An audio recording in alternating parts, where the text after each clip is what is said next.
Hello and welcome to another edition of Counselor Connection. I'm lucky to be here with an old friend, Calvin, from Du Bois Academy. So Calvin, welcome. Thank you. Tell us a little bit about yourself and your experience at your school. Okay. This is, of course, my first year at the Du Bois Academy. Prior to this, I was a middle school counselor at Highland Middle School, and prior to that, I was an elementary counselor. Being a counselor in two different role groups was a great preparation for this particular role. Right now, we currently only have sixth graders. My particular role here at the Du Bois Academy, we have two counselors. My primary role is to work with the social emotional piece. Yes. So I conduct small groups as well as individual counseling, and I go into the classrooms once a week for classroom guidance. Okay, cool. How did you guys decide, what your priorities for this year would be, and how did you decide that this would be your role? You know what, when I interviewed with Mr. Gunn, he actually asked me what did I envision as my role. And the exciting thing about that is this is my first opportunity in 18 years of education to actually feel like I am trusted, and my leader feels that I possess the skills that I needed to help the school progress. So once he gave me that opportunity, I was able to outline my guidance program strictly based on the role of a true guidance counselor, as opposed to a lot of the administrative duties that sometimes counselors have to, take a hold of. So he actually let me plan it out however I seemed best fit. Okay, so what I hear you saying is advocate, advocate, advocate, and show your importance, show your value, and then you'll be able to, and then you might have that opportunity to do some of the things that you really are passionate about and what you've been trained for as a mental health expert. And you know what, Sweeney, I did not realize that until I was in this role, how important it is to advocate, because this year being in this role and actually having that, actual contact with the student, the time to actually meet with the students, I'm actually able to create data that supports the importance of a counselor being able to meet individually, small groups, and those things. So I didn't understand how important it was to advocate until I had this opportunity. Okay, cool. Tell us a little bit about the data you're collecting. Okay. I'll start with my small groups, actually. At the beginning of the year, I sent a survey to our parents and our young lions, our students, and it was maybe a 10-question survey, and basically just asking some of the things they liked, some of the things they struggle with. This year with my small groups, I stepped away from the typical mindset of basing groups off of deficiencies, like an organization group, an anger management group. I took the other end of the spectrum, and I actually set my small groups up based on positive things. We have a leadership group that we call Lions to Leaders. I have a group that deals with managing your behavior. Okay. We call that Lions of Composure. And then I have Confident Lions. We work on self-esteem. So within those small groups, I embed the things that you would find in a quote-unquote like small group for anger. We talk about how to manage behaviors. We talk about how to make the right decisions, but we put a positive spin on it. So that was my initial starting point, that survey. After receiving that survey, basically I set it up to where I am able to meet with each student at least once in a small group session throughout the year. So I meet with 7 students, 3 different groups, once a week for a 4 to 6 week period. So that allows me to get every student at least once into a small group. Great thing about my situation, I'm actually able to build rapport with students. So when I place them into groups, it's not solely based on that survey. It's based on my observations. I also speak with teachers as well. So one of my data points is just how a student has shown improvement behaviorally and academically as they participate in my small groups.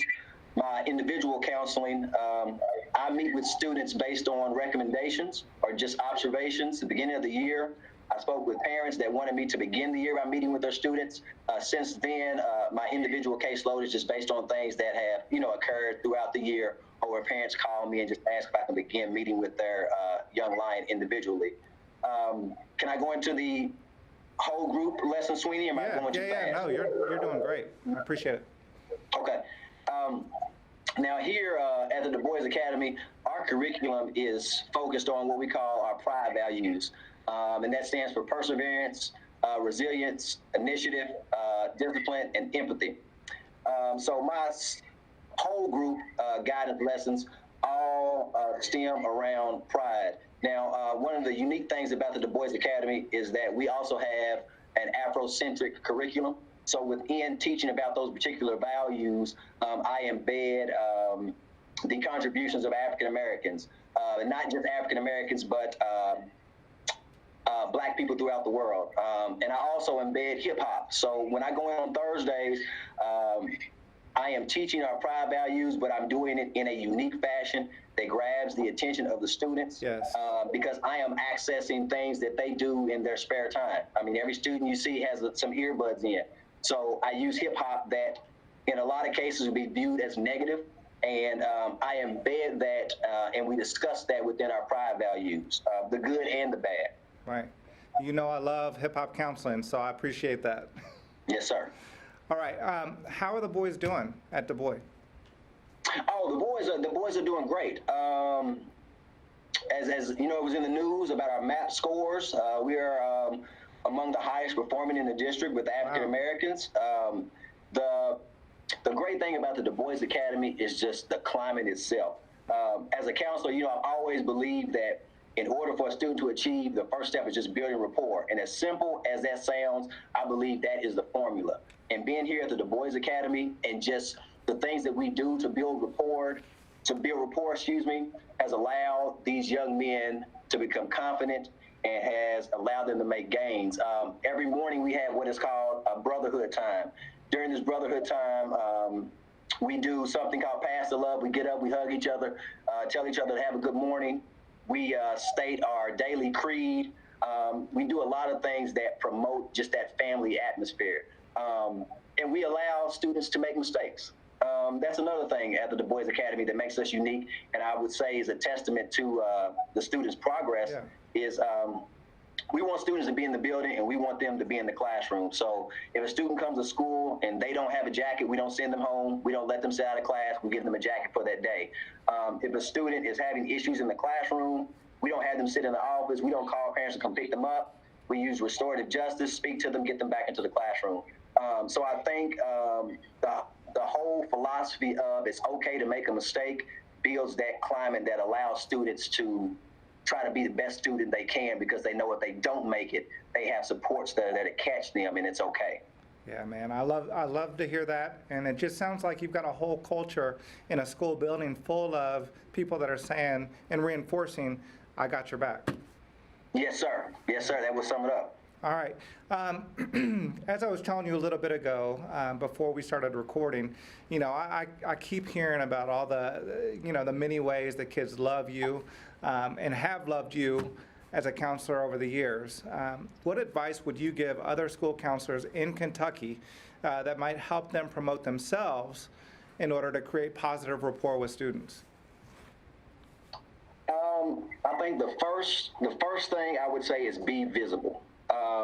And not just visible in the aspect of being seen, but be visible in regards to speaking to your students every moment you get, whether that is a hello in the hallway, asking them about their, you know, an outfit they have on, just something that just allows that door to open. Yeah.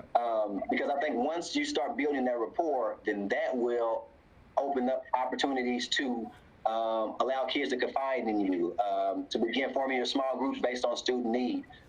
So the first thing I would encourage all counselors to do is to work on building that rapport, because it's very easy as a counselor, period, but especially a first-year counselor, to get caught up in all the due dates and all of the other things that come along. You kind of forget about the importance of building relationships with that student. Right. So rapport, I think, is that first initial step that all counselors should take. Right, and I'm guessing that you feel the same way I do about the simplicity of knowing a student's name. What does that do for kids? Oh, it does a lot. I mean, for one, it tells them that you care enough to even learn their name. And two, it makes your conversation an individual thing, as opposed to just saying, young lions, that's what we call our young men here. Right. When I call one of our young men by their name, that lets them know that I know who you are. Yes. And I know that can be difficult, you know, especially when you're in a school with, you know, a large amount of students. But that simple thing just makes that student feel like they're at home and they know they're appreciated enough for someone to have learned their name that may not even be their teacher. Yep. I can't tell you how many times a kid would turn. I might say, "Hey, Calvin, what's up?" And they might turn, and just that respect level was immediately gained. So last thing, finishing up, do you have any other advice, general advice for school counselors in our state? I think that the best advice I could give, Sweeney, is do not forget about the children, students. And as simple as that sounds, a lot of times, especially in our field, we find ourselves doing a lot of things that take us away from the student, and we get so caught up into doing those things because we want to do those things well that sometimes we forget about the student. So I just say, just keep that at the forefront of everything you do, whether that is planning a parent meeting, whether that is going in, sitting with the student in the classroom, observing, whatever you do, just make sure you have the student at the forefront. The paperwork and all that, those little mundane tasks, they will always be there. And just remember, you have the power to change lives. I mean, it can be a 30-second conversation that can lead a student down the right or wrong path. So just realize what power you possess, and on those long days, just know that, you have the power to build or destroy a student. So choose wisely. I love it. I think many of us that have been in education for a while have had those conversations where a student will come back and they'll tell you about a conversation that you may have had with them years and years ago, and you may not even remember, but that small conversation meant so much to them. So, so great points. I think my audience is going to want to know, they're going to want to see you model that jacket and that suit and tie. So if you could show them, that would be great. I got my other counselor here laughing at me, Mr. Sweeney. All right, so this is our crest here and our tie, which is very unique. And we also have a set of bow ties that are awarded to students that have a cumulative GPA of 3.5 at each semester. So they have bow ties that are exactly like the neckties. Love it. So, all right. And Sweeney, can I show something really cool? Please, please. Okay, so can you guys see this? Yeah. Yes. All right, so let me tell you what this is.